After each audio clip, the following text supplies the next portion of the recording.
What's up, YouTube? Today we're going to be looking at the Open Great League once again, and the team that we're going to be taking a look at today is GALARIAN, CORSOLA, Shadow Drapion, and PANGORO.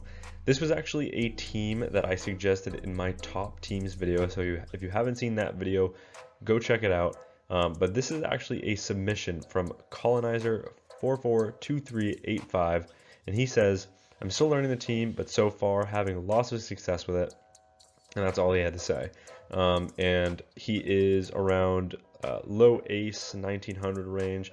So he's only submitted 5 battles today, which means we're going to be doing a more in-depth coaching analysis of these battles. But before we hop into those battles, a special thank you to the Legend Trainer members on this channel, Big Burden and Andrew Pitton. Huge shout out to those guys. And now without further ado, let's hop into some battles. Okay. Into the first match, we have GALARIAN CORSOLA into Dedenne. So this is a neutral lead. All right, in the first few seconds, we've got a mistake. Okay, so this is what I like to see, because this is the whole reason we take a look at these kind of battles in depth on this channel, and that's because you have a very, very poor answer to Dedenne in the back. Sure, Drapion is a great matchup into Dedenne, but they should have an answer to Drapion if they're running Dedenne. So instantly pivoting into your Drapion is not usually the right play, even though it's a really good safe switch, if you're weak to it in the back. If you're double strong to it in the back, then I totally agree with this play. But because you're weak to this in the back, this play doesn't really make sense. I would just stay in with your GALARIAN CORSOLA, play it out, because worst case scenario is they have an answer to Drapion, they punish your Drapion, they win switch, and then they align what they want on your GALARIAN CORSOLA, and then they put their Dedenne on your PANGORO, and you just instantly lose the game.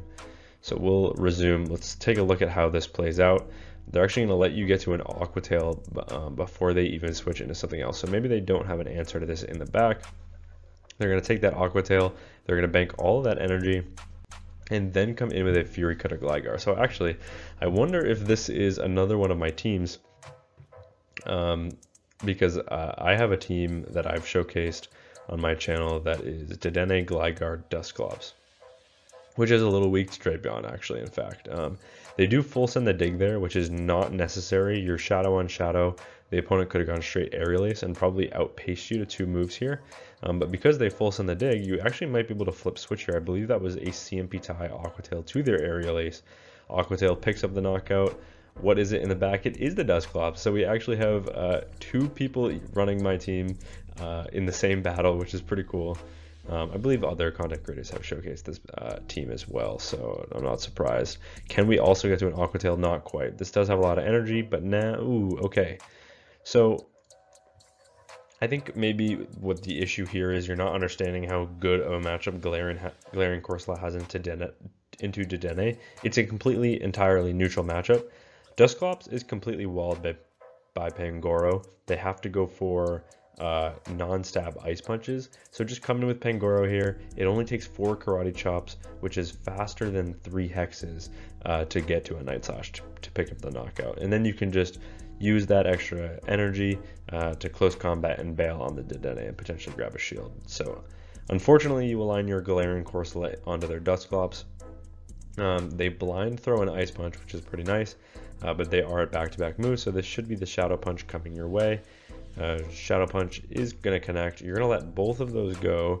Now you're deep into the yellow with your only answer to this Dedenne, but this Dedenne is pretty low. They let you get a lot of Poison Stings off, so that might come in clutch here. They're going to shield this up, and they're already at a probably close to back-to-back moves, so you're actually going to let this go.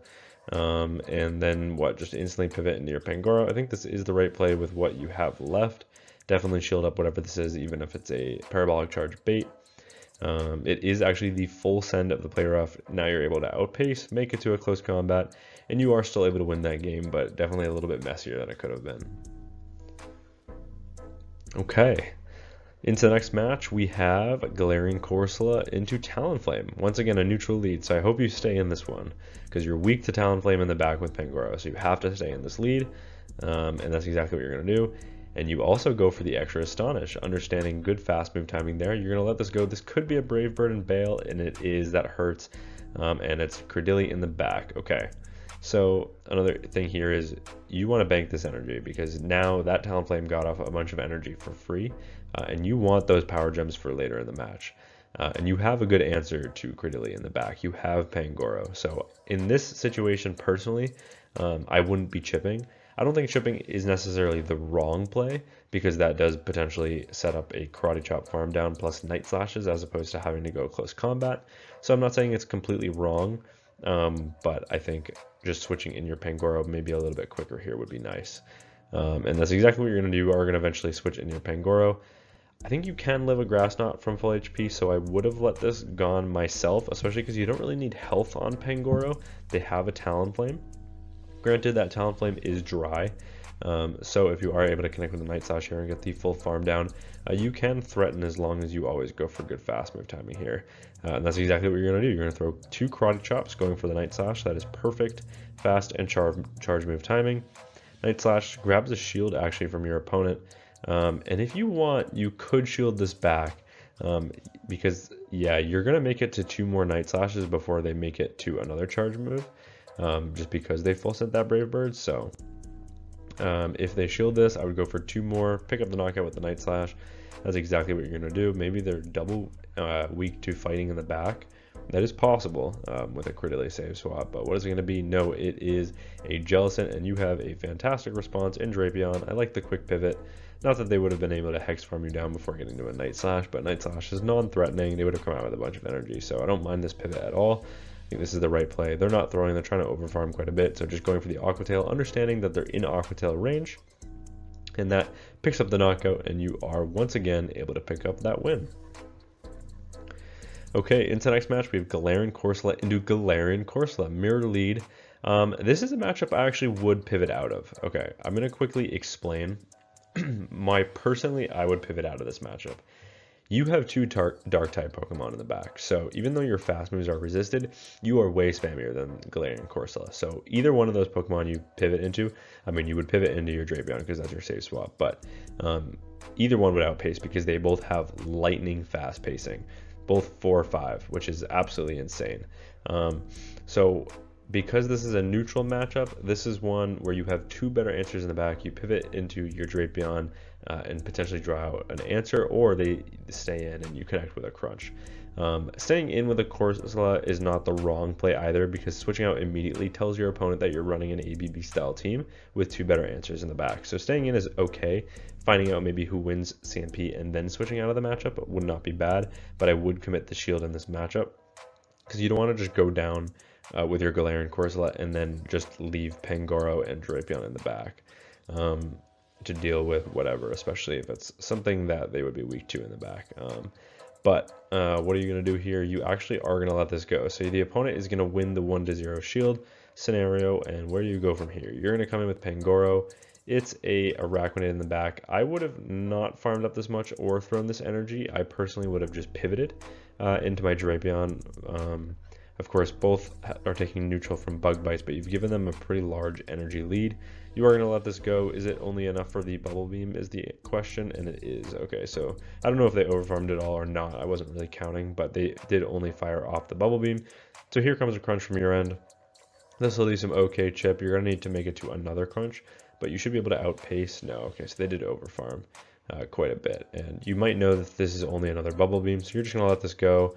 Then they're going to pivot into their Corsola. It looks like that was a CMP tie with the crunch, which is huge. This should be able to pick up the knockout even though you're double debuffed, and it does. That's massive. And back in comes the Araquanid. Araquanid will be met with another crunch, and honestly the Poison Stings have put this in a range where it can pick up the knockout, and it does. Now we're pivoting into our Pangoro, and it is a Shadow Claw Golisopod in the back, which is fantastic because they have no ability to farm us down, and you have a huge shield advantage here. Well, a shield advantage here and a pacing advantage. So yeah, the opponent knows they no longer have a win con, so they just resign the match. Into the next match, we have Corsola into Azumarill. This is a neutral lead, so you're just going to stay in this lead. I'm actually not sure who wins CMP in this matchup, so I would honestly just throw the Nightshade as soon as I got it, and I think that is the right play. And now Nightshade from this range, we'll do some solid chip, maybe put the Azumarill close to the yellow. It does after a couple more Astonishes. you are going to let this go. CORSOLA, of course, is very bulky, especially with the IVs that you have. That connects, and in comes a Drift Blimp. So you're going to first grab a shield and then pivot, which is fine. You were pretty close to the move. Which one do you pivot into? Oh no. Oh no, no, no, no, no, no. Okay. So huge issue there is you're just giving them extra farm for absolutely no reason. After you connect with that Nightshade, you want to pivot into one of your back Pokemon. I don't care which back Pokemon that is. Both of them have a good matchup there. I personally would probably pivot into Drapion immediately because I don't think they were quite in crunch Night Slash range at that point.